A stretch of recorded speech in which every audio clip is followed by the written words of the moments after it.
Hello पिला माने मधुआपर भूगोल क्लास को तुमको स्वागत। आमे पूर्वर पढ़ी नदीर उत्पत्ति विषय पढ़ी नदी विन्यास विषय पढ़ी देखिबा केते तुमे मन रखिच। अच्छा कहल पिले नदी केउठी उत्पत्ति हुए? हाँ, नदी पर्वतरू बा उच्चभूमिरू मालभूमिरू उत्पत्ति हुए। ठीक मन रखिच।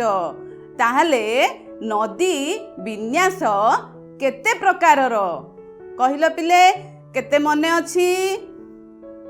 हाँ, नदी विन्यास 4 प्रकारर। ताहले आमे जो पढ़िथिले केते मन रखिच देखिबा। नदी गुड़िक भारतर नदी गुड़िक आमे केते भागरे विभक्त करिबा? हाँ, 2 भागरे। एक हला कौन? उत्तर भारतर नदी समूह एवं दक्षिण भारतर नदी समूह बा उपद्वीपीय नदी एवं हिमालयरू बाहरी थिबा नदी। हिमालयरू बाहरी थिबा नदी विषय रे आज आमे आलोचना करिबा। आमे आगरू पढ़िथिले हिमालयरू कौन कौन सब नदी बाहरी ची, जेमती गंगा, जमुना, ब्रह्मपुत्र। ठीक सेमिति सेही नदी विषय रे आज आमे आलोचना करिबा। हिमालयरू बाहरी थिबा नदी समूह। हिमालयरू बाहरी थिबा नदी बा उत्तर भारतर नदी गुड़िक मध्यरे 3टी मुख्य नदी। 3टी मुख्य नदी गुड़िक हला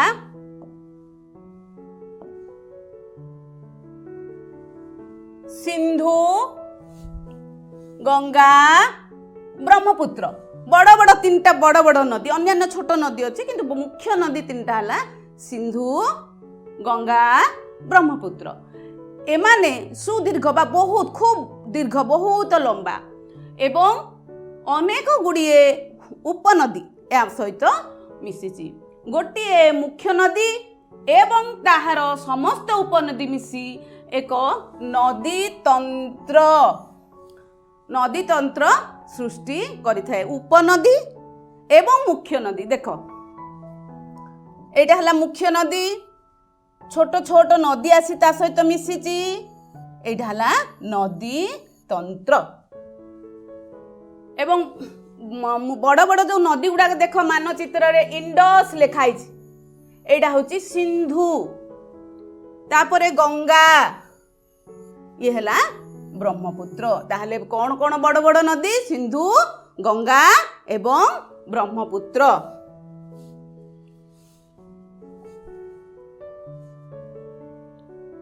वर्तमान देखिबा सिंधु नदी। सिंधु नदीर उत्पत्ति विषय रे। सिंधु विषय रे तुमे छोटरू जानिछ सिंधु नदी विषय रे, कारण पूर्वरु जेतेबेले मनीष जाजाबर भावे बुलुथुला, कृषि जेतेबेले जानिला सेतेबेले गोटे पाखरे स्थिर होई रहिबाकू चाहिला एवं से को जगाटी बाछिथिला ना नदी पठा बाछिथिला। से भारतर केउठी केउ नदी पठारे प्रथमे सभ्यता गढ़ी उठिथिला सेटा होची एई सिंधु नदी। आज आमे से सिंधु नदीर उत्पत्ति कोठू से बाहरी ता विषय रे पढ़िबा। आमे सिंधु नदीर सभ्यता गुड़ा पढ़िथिले जे मोहनजोदारो, हरप्पा, सेही नदी विषय रे आमे देखिबा। सिंधु नदी। सिंधु नदी तिब्बत रे अवस्थित मानसरोवर ह्रदरू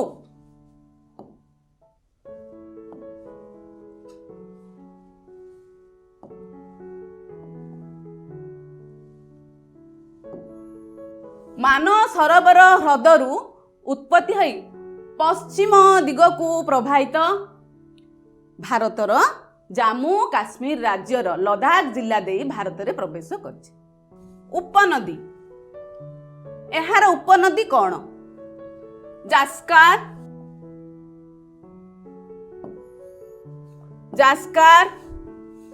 नुब्रा, हुंज। एहार मुख्य नदी जो गुड़िक कि काश्मीर रे मिशिचंती। एहा छोड़ा आउरी गुड़ी उपनदी अच्छी जोड़ा कि झेलम, चेनाब, राबी, बेयस, सतलेज। एगुड़िक ए नदी गुड़िक परस्पर सहित मिशिकी कोठी पाकिस्तान रो मिथान कोट ठारे जाइकी मिशिचंती एवं एहा परे से पाकिस्तान रे प्रवेश करी पाकिस्तान रो कराची निकट रे अरब सागर जाई पड़े। तार उत्पत्ति कौठी तिब्बत रे, तापरे भारत, तापरे पाकिस्तान कौठी पड़ी ना अरब सागर रे पड़ी। यही अंचलटा है आमर मानसरोवर, इंडस है सिंधु नदी, सिंधु नदीर उत्पत्ति जम्मू काश्मीर, लद्दाख, तापर ये जो छोट छोट उपनदी देखिले आमे झेलम, चेनाब, राबी ए सब मिसिकी पाकिस्तान रे मिसचंती, तापर से अरब सागर रे पड़ी। केउ अंचल को सिंधु नदी जल जोगाए, को अंचल को पानी दिए, अर्थात सिंधु नदीर पानी केउ को अंचल रे व्यवहार हुए। भारतर जम्मू काश्मीर, हिमाचल प्रदेश, पंजाब यही तीनोटी अंचल भारत रे व्यवहार हुए। तापरे अवशिष्ट पाकिस्तान व्यवहार करे। सिंधु नदी जल चुक्ति अनुसार सिंधु नदी जल चुक्ति कौन जे सिंधु नदीर पानी को जेहेतु यह अंतर्जातीय नदी, कारण तिब्बत रु बाहरला भारत रे प्रवेश कला पुणी पाकिस्तान रे जाके पहुंचला, तेणु करी या जल को किए केते व्यवहार करिवो। 1960 मसीह रे एही चुक्ति जल चुक्ति हेतिला। सेतेबेले आम भारत रे प्रधानमंत्री थिले जवाहरलाल नेहरू एवं तांकर थिले आयुब खान। ए जो 1960 चुक्ति अनुसार आमे केते जल व्यवहार करिबा ना आमे केवल 20% 20% आमे व्यवहार करिया, बाकी रेस्ट पाकिस्तान व्यवहार करिवो। केउ को अंचल जल जगाए देख, हिमाचल प्रदेश, जम्मू काश्मीर,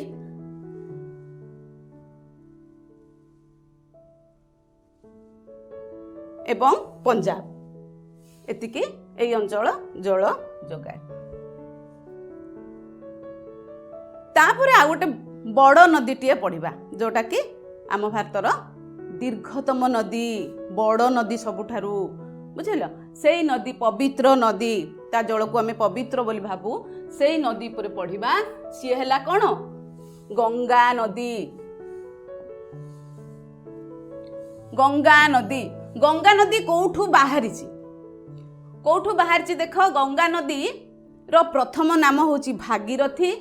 गोमुख नामक स्थान रु बाहरी गंगोत्री तुषार स्रोतर उत्पत्ति होईची, अर्थात स्थानर नाटा जोठू बाहरी गोमुख, गोमुख एवं जो तुषार स्रोत हिम स्रोत बा हिमबाह सेटा होची गंगोत्री। प्रथम नाटी तार हला भागीरथी।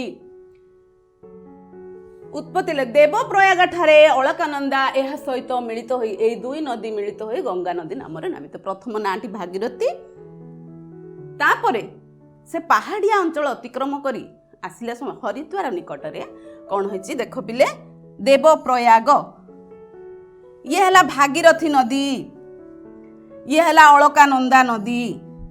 ए दुई जण मिश्रण होइची, मिसिचंती। प्रयाग माने संगम, मिलन।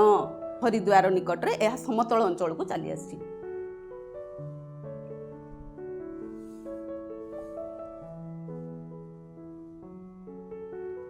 गंगा नदी रे को उपनदी आसी मिसी थांती।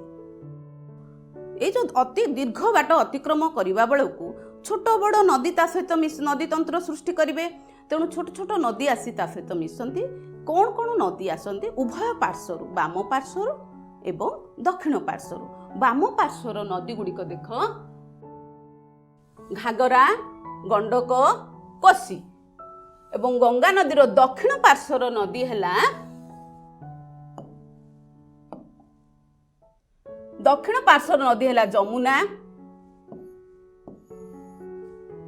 सोन, चंबल, बेटवा। अच्छा बाम दक्षिण आमे केमिति जानिबा? जदि आमे एमिति ठिया पड़िबा ताहले कौन हम ना आमर बाँ हाथ हूँ मानचित्रर बाँ हाथ, बुझल। तेणु आमे केमिति जानिबा? देख गंगा नदी एठी प्रवाहित हो जाउछि,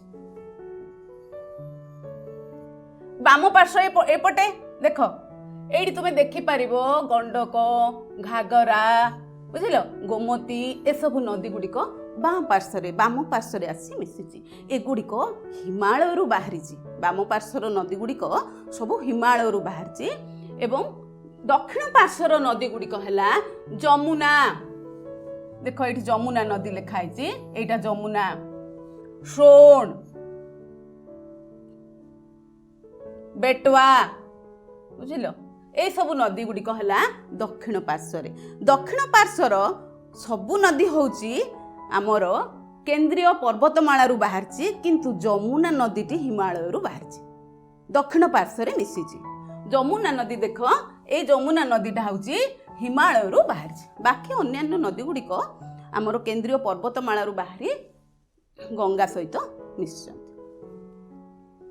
अच्छा ये दीर्घपथ अतिक्रम करने समय नदी तंत्र जो सृष्टि होची एथिरे अनेक नदी बा विशेषकर हिमालय बाहर नदी गुड़िक रु बन्या बेसी जल आसे एवं एथिरे बन्या सृष्टि हुए देख देछि हिमालय बाहर उपनदी गुड़िक गंगा नदी को जल जगाई उत्तर भारतर समतल भूमि को बन्या प्लावित करे अर्थात सबु बेले कौन हुए पानी रुहे कारण वर्षा दिने तो वर्षा जल आसीज खरा दिने बरफ तरली नदी को जल जगाए तेणु खरा दिने मध्य बन्या होता है तेणु ए प्रति वर्ष ए बन्या हुए किंतु बन्या द्वारा आनीत पटुमाटी द्वारा अववाहिका उर्वर होता है तेणु ए अववाहिका रे बृहत समतल उर्वर समतल भूमि सृष्टि होती बृहत समतल भूमि सबुठार बड़ समतल भूमि सृष्टि होती देख बृहत समतल भूमि ये अंचल ये देखाई इंडो गांगेटिक इंडो माने हिंदू ए सिंधु गांगेटिक ए अंचल गंगा ब्रह्मपुत्र अंचल को नहीं जो समतल ग्रीन अंचल देखुच सेटा हूँ समतल भूमि।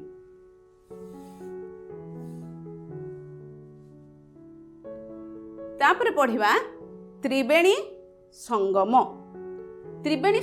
कौन जमुना नदी हिमालयस्थ जमुनोत्री हिमबाहर उत्पत्ति करी गंगा नदी सह समांतरल भावे गंगार दक्षिण तटर आलाबाद ठारे मिलित होइछि एही मिलन स्थल को संगम कहा जाए अंतसलिला सरस्वती नदी मध्य एही स्थल रे मिसिथियारु एहाकु त्रिवेणी कहा जाए त्रिवेणी एहाकु प्रयाग मध्य कहा जाए प्रयाग अर्थ संगम अर्थात कौन जे जमुना नदी हिमालय बाहरी समांतरल आमे विन्यास रे पढ़िथिले जो नदी दुईटी नदी समान भाव में गति करती मझे कौन सी बाधा बा उच्च भूमि रहीगला ताहले मिलन हो पारुनी से क्षेत्र रे ए जमुना नदी गंगा सहित समांतरल भाव गला परे आलाबाद ठारे मिशिचंती मिलन हेची ताहाकु आमे पवित्र धर्मस्थल आ प्रयाग बोली कहू प्रयाग अर्थ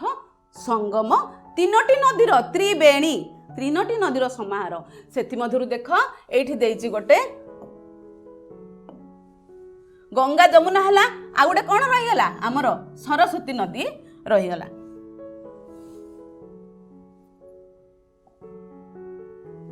सरस्वती नदी रहीगला अंतःसलीला से भितरे लुकायित भाव भितरे रही जाइछि तेणु एठिरे प्रकृत रे दुईटी नदी देखा जाउछि आ गोटे नदी सरस्वती नदी भीतर अछि देख एठी ए जो ब्लू अंशटा देखुच ग्रीन अंश टिके लाइट ग्रीन अंश से अंचल गुड़िक है गंगा ए जो माटिया पानीटा देखुच ये है जमुना दुईटा नदी ही देखा जाउछि गंगा आ जमुना। अच्छा गंगा नदी केउ केउ अंचल को जल जोगाए उपनदी मानक ठारू जल धारण करी गंगा नदी पूर्व दिगरे उत्तर प्रदेश और बिहार मध्य दे पश्चिम बंगर फारका पर्यंत बहिला परे एठारे दुई भागरे विभक्त होइछि गोटिए भाग भागीरथी हुगुली नाम रे दक्षिण दिग को बंगोपसागर उपकूलवर्ती त्रिकोणभूमि अंचल रे प्रवाहित होइछि देखिबा गंगा नदी दीर्घ पथ अतिक्रम कला परे देख उत्तर प्रदेश बिहार ए अंचल प्रभावित हला परे ଫରକାଠାରେ ଦୁଇ ଭାଗରେ ବିଭକ୍ତ ହେଇଛି। ଗୋଟିଏ ଭାଗ ଦକ୍ଷିଣ ପଶ୍ଚିମବଙ୍ଗ ଦକ୍ଷିଣ ଆଡ଼କୁ ପଳେଇ ଆସିଛି, ପଶ୍ଚିମବଙ୍ଗରେ ପ୍ରବାହିତ ହେଇଛି। ସେଇଠି ତା ନାଁଟି ହେଇଛି ଭାଗୀରଥୀ ହୁଗୁଳି। ଆଉ ମୁଖ୍ୟ ନଦୀଟି ଆମର ବାଂଲାଦେଶକୁ ପ୍ରବାହିତ ହେଇଛି। ମୁଖ୍ୟ ନଦୀ ତାର ଗତିପଥ ନ ବଦଳାଇ ବାଂଲାଦେଶ ମଧ୍ୟରେ ପ୍ରବାହିତ ହେବା ପରେ ଅନ୍ୟ ଦିଗରେ ଆସୁଥିବା ବ୍ରହ୍ମପୁତ୍ର ନଦୀ ସହ ମିଳିତ ହୋଇ ମେଘନା ନାମରେ ବଙ୍ଗୋପସାଗରରେ ପଡ଼ିଛି। ଅନ୍ୟ ପଟୁ ଆସୁଥିବା, ଏପଟେ ଦେଖ ବାଂଲାଦେଶ ଅଛି, ଏଇ ଅଞ୍ଚଳଟା ଆମର ବାଂଲାଦେଶ, ଏପଟୁ ଆସୁଛି ବ୍ରହ୍ମପୁତ୍ର ନଦୀ। ଏଇ ଦୁଇଟି ନଦୀ ବାଂଲାଦେଶରେ ମିଶିଛନ୍ତି, ଗୋଟେ ଗଙ୍ଗା ନଦୀ ଆଉ ଗୋଟେ ବ୍ରହ୍ମପୁତ୍ର ନଦୀ। ବାଂଲାଦେଶରେ ଗଙ୍ଗା ନଦୀର ନାମ ପଦ୍ମା, ବ୍ରହ୍ମପୁତ୍ର ନଦୀର ନାମ ଯମୁନା ଅଟେ। ଏଇଠି ଗଙ୍ଗାର ନଦୀର ନାମ ପରିବର୍ତ୍ତନ ହେଇଯାଇଛି। ଆମେ ପ୍ରଥମରୁ ପଢିଲେ ଭାଗୀରଥୀ, ତାପରେ ଗଙ୍ଗା, ତାପରେ କ'ଣ ପଢିଲେ ଏଇଠିକି ଆସିଲା ଗୋଟେ ଶାଖାଟି ପଶ୍ଚିମବଙ୍ଗ ଦେଇ ପ୍ରବାହିତ ହେଲା ଭାଗୀରଥୀ ହୁଗୁଳି। ଆଉ ଯିଏ ବାଂଲାଦେଶକୁ ପହଞ୍ଚିଲା ତାଙ୍କ ନାଁଟି ହେଲା ପଦ୍ମା, ସେଇଠି ତା ନାଁ ଚେଞ୍ଜ ହେଇଯାଇଛି। ସେମିତି ଏପଟୁ ଯିଏ ଆସୁଛି ବ୍ରହ୍ମପୁତ୍ର ନଦୀ, ତାଙ୍କ ନାଁ ମଧ୍ୟ ଚେଞ୍ଜ ହେଇଯାଇଛି, ସେଠି ଯମୁନା ହେଇଛି ହେଲା। ଆଉ ଏ ଦୁଇ ଜଣ ମିଶିଲା ପରେ ଗୋଟିଏ ଜଳଧାରା ଯୋଉ ସୃଷ୍ଟି ହଉଛି, ସେ ଗୋଟିଏ ଜଳଧାରାର ନାଁ ହେଲା ମେଘନା। ଗଙ୍ଗା ନଦୀର ଦୈର୍ଘ୍ୟ 2500 କିମି। ଏହା ଭାରତର ସବୁଠାରୁ ଦୀର୍ଘତମ ନଦୀ, ସବୁଠାରୁ ବଡ଼ ନଦୀ। ବୃହତ୍ ତ୍ରିକୋଣ ଭୂମି। ବୃହତ୍ ତ୍ରିକୋଣ ଭୂମି ଯେତେବେଳେ ଦୁଇଟି ନଦୀର ମିଳନ ହେଉଛି ଆଉ ନଦୀ ଯାଇକି ବଙ୍ଗୋପସାଗରରେ ବା ଗଙ୍ଗା ନଦୀ ଯାଇ ବଙ୍ଗୋପସାଗରରେ ପଡ଼ୁଛି, ସେ ମୁହାଣ ନିକଟରେ ଏଇ ଯେଉଁ ଆମର ଗଙ୍ଗା ଆଉ ବ୍ରହ୍ମପୁତ୍ରର ବିରାଟ ତ୍ରିକୋଣ ଭୂମି ସୃଷ୍ଟି ହୋଇଛି। କ'ଣ ଦେଇଛି ଦେଖ, ଫରକା ଠାରୁ ଗାଙ୍ଗେୟ ତ୍ରିକୋଣ ଭୂମି ଆରମ୍ଭ ହୋଇଛି। ଗଙ୍ଗା ବ୍ରହ୍ମପୁତ୍ର ଦ୍ୱାରା ସୃଷ୍ଟି ଥିବା ପୃଥିବୀର ବୃହତ୍ ତ୍ରିକୋଣ ଭୂମିର ନାମ ସୁନ୍ଦରବନ। ଏହାର ଅଧିକାଂଶ ଭାଗ ବାଂଲାଦେଶରେ ଅବସ୍ଥିତ। ଏହା ସନ୍ତସନ୍ତିଆ, ଏ ଅଞ୍ଚଳରେ ସୁନ୍ଦରୀ ବୃକ୍ଷ ଜନ୍ମେ, ତେଣୁ ଏହାର ନାମ ସୁନ୍ଦରବନ। ଏଠି ମହାବଳ ବାଘ ମଧ୍ୟ ଦେଖିବାକୁ ମିଳେ। କ'ଣ ଅଛି ଯେ ଏଇ ଅଞ୍ଚଳ ହେଉଛି ବୃହତ୍ ତ୍ରିକୋଣ ଭୂମି ସୃଷ୍ଟି ହେଇଛି। କ'ଣ ନା ଗଙ୍ଗା ଏବଂ ବ୍ରହ୍ମପୁତ୍ରର ସମ୍ମିଶ୍ରଣରେ। ଏଇ ଯେଉଁ ତ୍ରିକୋଣ ଭୂମି ସବୁବେଳେ ସନ୍ତସନ୍ତିଆ ରୁହେ, ଆଉ ଏକ ପ୍ରଜାତିର ବୃକ୍ଷ ଜନ୍ମେ, ସେ ବୃକ୍ଷର ନାଁ ହେଲା ସୁନ୍ଦରୀ ବୃକ୍ଷ, ତେଣୁ ସେ ଅଞ୍ଚଳର ନାଁ ହେଉଛି ସୁନ୍ଦରବନ। ଆଉ ସେଇ ଅଞ୍ଚଳରେ ଆମର ମହାବଳ, ବେଙ୍ଗଲ ଟାଇଗର ଯୋଉ କହୁଛୁ, ମହାବଳ ବାଘ ସେଠି ଦେଖାଦିଏ। ଏହାପରେ ଆମେ ପଢିବା ବ୍ରହ୍ମପୁତ୍ର ନଦୀ। ବ୍ରହ୍ମପୁତ୍ର ନଦୀ ତିବ୍ବତର ମାନସରୋବର ହ୍ରଦର ପୂର୍ବ ଦିଗରୁ ଉତ୍ପତ୍ତି ହୋଇ ହିମାଳୟ ସହିତ ସମାନ୍ତରାଳ ଭାବେ ପ୍ରବାହିତ ହେଲା ପରେ ଅରୁଣାଚଳ ପ୍ରଦେଶର ନାମଚେ ବରୁଆ ଠାରେ ଇଂରେଜୀ ଅକ୍ଷର ୟୁ ଭଳି ଏକ ବାଙ୍କ ସୃଷ୍ଟି କରି ନଦୀ ଖାତ ମଧ୍ୟ ଦେଇ ଭାରତରେ ପ୍ରବେଶ କରିଛି। ଏଠାରେ ଏହାର ନାମ ଦିହାଙ୍ଗ। ଦେଖିବା ନାମଚେ ବରୁଆ।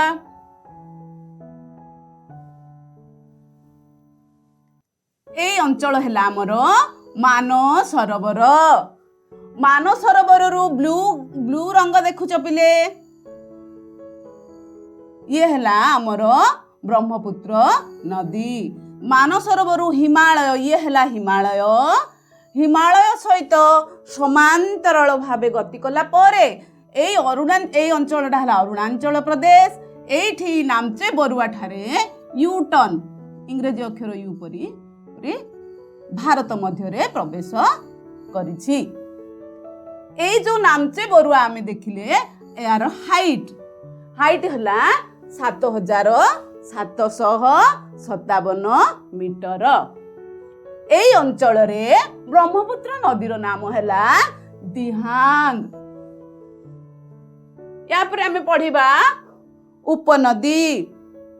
ଏହାର ଉପନଦୀ କିଏ କିଏ, ଆକୁ କେଉଁ କେଉଁ ନଦୀ ଜଳ ଯୋଗାଏ, ସେଗୁଡ଼ିକ ହେଲା ଦିବାଙ୍ଗ, लोहित ओ केनुला। ब्रह्मपुत्र नदी आसाम रो पूर्वरु पश्चिम आड़को प्रवाहित होइछि। पूर्वरु देख ए अंचल आमर पूर्व दिग, पूर्वरु पश्चिम आड़को प्रवाहित होइछि। अच्छा, ये जो दीर्घ बाट अतिक्रम करने समय सबुठारु बहुत लंबा किंतु आम भारत में कम बाट अतिक्रम कर भारत पर दीर्घतम नदी नुह, गंगा ही भारतर दीर्घतम नदी।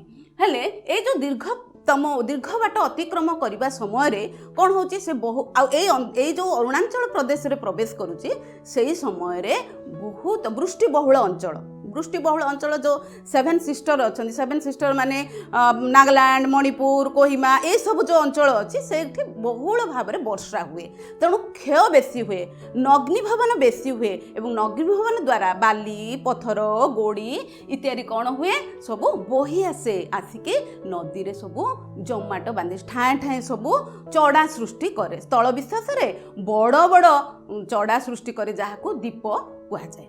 बुझिल, देख देइछि पटु पटु पथरखंड कंकर बाली अधिक परिमाण रे बही आसी जमा हुए आ नदीर गतिपथ मध्य मंथर हो जाए आ नदी रे बन्या मध्य सृष्टि हुए। आ जो बन्या सृष्टि हुए क्षति कार करे ना आसाम और बांग्लादेश रो बेसी क्षति हुए। सब समय रे एई नदीटी तार गति मध्य बदलाई थाए।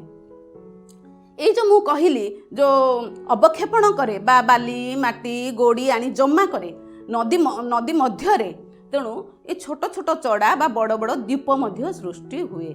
सेमिति जे नदीटी कौन हुए प्रथमे प्रवाहित होउची, देख नदी प्रवाहित होइके जाउची जिबा समय रे ए अंचल रे मन कर बाली माटी जमा हो गला ताले नदीटा दीटा भाग रे भाग हो गला, पुणी आउ थरे मिसी जिवे। तेणु आमु कौन लगे द्वीप से माजली द्वीप लिखाई। द्वीप अर्थ कौन जे चारिपटे पानी मझिरे स्थल भागटीए ए जो बाली माटी गोड़ी कंकर सब बोही आनी जमा हो गला, फल नदीटा शाखा बा दी भाग में विभक्त हो गला, किछि बाट गला पर पुणी मिसी जाउचंती। तेणु एमिति एई नदी रे ब्रह्मपुत्र नदी रे आमे चढ़ा देखिबा, बड़ बड़ द्वीप मध्य देखिबा। आ सबुठारु बड़ द्वीपटीए हला जोटा कि माजोली द्वीप। माजोली द्वीप देख एठी एटा होची आसाम रो मानचित्र। माजोली द्वीप जोरहाट पाखरे माजोली द्वीप अछि। एटार पूरा पिक्चरटा देख माजोली द्वीप आ चारिपटे जलभाग। ए जो जलभाग अछि ये ब्रह्मपुत्र नदी। बुझिल, अवक्षेपण द्वारा अनेक नदी सजरे अधिक उच्चा हेबारे लागिछि। नदी समयर गतिपथ बदलाए, कारण जदि आगरे तार बाली माटी कंकर जमा हो जाउछि ताले सी तार गतिपथ बदलाई दिए, बन्या हुए, क्षय क्षति मध्य बेसी करे।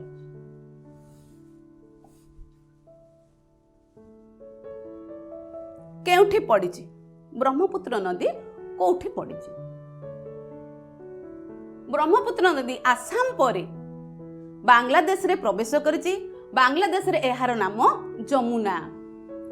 एही नदी गंगा नदी सहित मिसी मेघना नदी रे परिणत होई बंगोपसागर रे पड़छि। कोउठी बाहरिला, कोउठी पड़छि देख मानसरोवर रु बाहरिला, हिमालय सहित समांतराल भाव में गति करी कौन आसिला ना आमर अरुणाचल प्रदेशर नामचे बेरुआ पाखरे टर्न कला, यू टर्न, पुणी अरुणाचल प्रदेश एवं आसाम, तापरे आसिला आमर बांग्लादेश। ए जो पिंक कलर देखुच एटा बांग्लादेश रे प्रवेश करछि। बांग्लादेश रे प्रवेश परे ये जाइछि को सागर, ये होछि बंगोपसागर रे पड़िछि। ए जो बांग्लादेश रे प्रवेश करबा समय रे एपटु आसीथिबा आमर गंगा नदी सहित मिसिछि।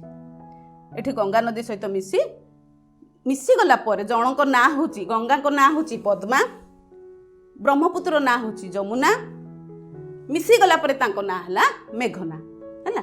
आ से पड़िचंदी एठी बंगोपसागर रे। आ एई ठारे बृहत त्रिकोण भूमि रही सृष्टि होती। आ सुंदरी वृक्ष एठी जन्मे, एठार अनेक सुंदरी वृक्ष जन्मे। आज आमे जहाँ पढ़िले से आमे कौन शिखिले, कौन ना प्रथम है भारतर नदी को जो दुई भाग में विभक्त कले से हिमालय बाहर थिबा नदी विषय जानिले ना। तेणु कौन होइछि जे हिमालय बाहर थिया नदी ସିନ୍ଧୁ, ଗଙ୍ଗା, ବ୍ରହ୍ମପୁତ୍ର। ସେଥିରୁ ପ୍ରତ୍ୟେକ ନଦୀର ସିନ୍ଧୁ ନଦୀର ଉତ୍ପତ୍ତି ଓ ଗତିପଥ, ଗଙ୍ଗା ନଦୀର ଉତ୍ପତ୍ତି ଓ ଗତିପଥ, ବ୍ରହ୍ମପୁତ୍ର ନଦୀର ଉତ୍ପତ୍ତି ଓ ଗତିପଥ ବିଷୟରେ ଆମେ ଶିଖିଲେ। ଆମେ ତ ପଢିଲେ, ବର୍ତ୍ତମାନ କିଛି ପ୍ରଶ୍ନ ଆଲୋଚନା କରିବା। ଦେଖିବା କେତୋଟି ଆନ୍ତର୍ଜାତୀୟ ନଦୀର ନାମ କୁହ। କହିଲ ପିଲେ, ଆମେ ପଢିଛେ କେତୋଟି ଆନ୍ତର୍ଜାତୀୟ ନଦୀ? ହଁ, ସେଗୁଡ଼ିକ ହେଲା କ'ଣ? ଗଙ୍ଗା,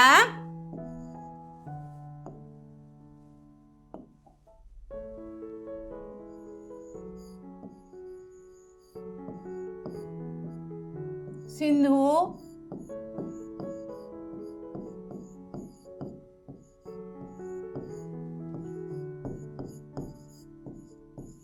ବ୍ରହ୍ମପୁତ୍ର।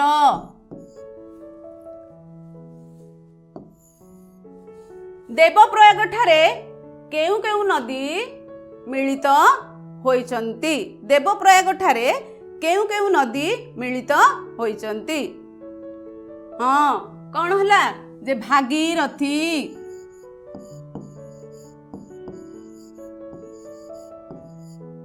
ଓ ଅଳକା, ହଁ ଅଳକା ନନ୍ଦା। ଆଚ୍ଛା, ନେକ୍ସଟ ହେଲା ଗଙ୍ଗା ବ୍ରହ୍ମପୁତ୍ର ନଦୀ ଦ୍ୱାରା ସୃଷ୍ଟି ହୋଇଥିବା ପୃଥିବୀର ବୃହତ୍ତମ ତ୍ରିକୋଣଭୂମିର ନାମ କ'ଣ?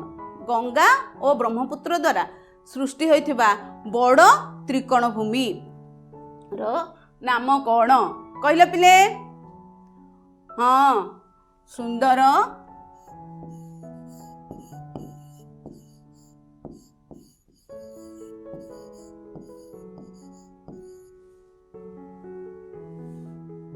ସୁନ୍ଦର ବନ। ଶୂନ୍ୟ ସ୍ଥାନ ପୂରଣ କର। ସିନ୍ଧୁ ନଦୀ ଜଳ ଚୁକ୍ତି ଅନୁସାରେ ଭାରତ ଶତକଡ଼ା ଜଳ ବ୍ୟବହାର କରିପାରିବ? କହିଲ ପିଲେ, କେତେ ଶତକଡ଼ା ଜଳ ବ୍ୟବହାର କରିପାରିବ? ହଁ, 20 ଶତକଡ଼ା ଜଳ ବ୍ୟବହାର 20 ଶତକଡ଼ା ଜଳ ବ୍ୟବହାର କରିପାରିବ। ଗଙ୍ଗା ନଦୀ ଠାରେ ସମତଳ ଶଯ୍ୟାରେ ପ୍ରବେଶ କରିଛି? କେଉଁଠି? ହଁ, ହରିଦ୍ୱାର।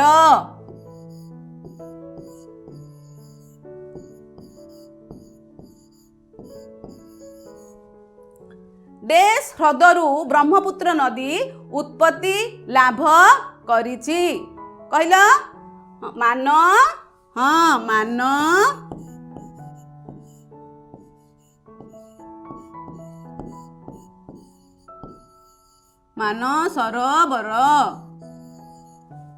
ମାନସରୋବର ହ୍ରଦରୁ ଉତ୍ପତ୍ତି ଲାଭ କରିଛି। ସମ୍ପର୍କ ସ୍ଥାପନ କର। ଦେଖ ପିଲେ, ଯମୁନା ନଦୀ ଯଦି ଗଙ୍ଗାର ଉପନଦୀ, ତାହେଲେ ଦିବାଙ୍ଗଟା କାହାର? କହିଲ ପିଲେ, ଦିବାଙ୍ଗଟା କାହାର? ଦିବାଙ୍ଗ ହଉଛି ହଁ ବ୍ରହ୍ମପୁତ୍ର।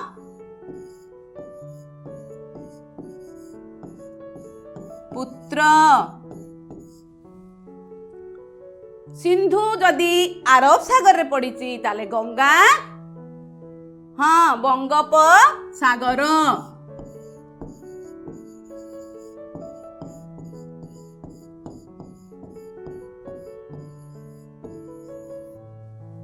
ଗଙ୍ଗା ନଦୀ ଯଦି 25 କିମି, ସିନ୍ଧୁ ନଦୀ କେତେ କିଲୋମିଟର ଅତିକ୍ରମ କରୁଛି ଦେଖିବା? କହିଲ? ହଁ, 2900 କିମି। ଆମେ ଆଜି ଯାହା ପଢିଲେ, ପୁଣି ନେକ୍ସଟ କ୍ଲାସରେ ୟା ପରବର୍ତ୍ତୀ ଉପଦ୍ୱୀପୀୟ ନଦୀ ବିଷୟରେ ଆଲୋଚନା କରିବା। ଆଜି ପାଇଁ ଆମର କ୍ଲାସ୍ ଏତିକି। ବାଏ।